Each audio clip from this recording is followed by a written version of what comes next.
Hello everyone and welcome to a quick Windows tutorial. In this video I want to show you how to change the folder icon in Windows 10. It's pretty simple.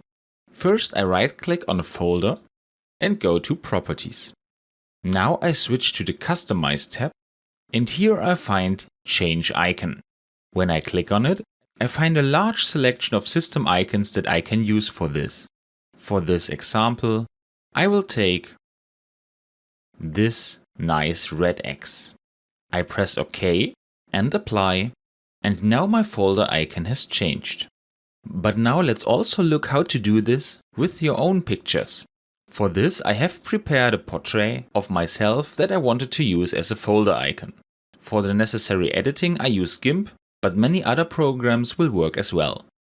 The first important requirement is that I scale my picture to 32 × 32 pixels.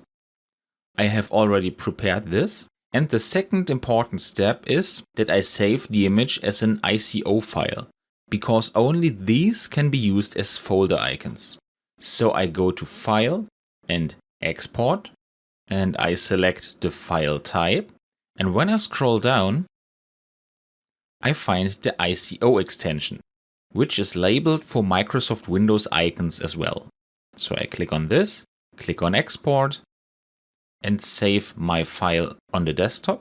Now I go back to my folder settings, click on Change Icon again, but this time I don't select something from down here. I click on Browse and search for my image. It's this one. So I select this, press Open and OK and Apply. And as you can see, my folder has now my wonderful portrait on it. And that's all you need to know.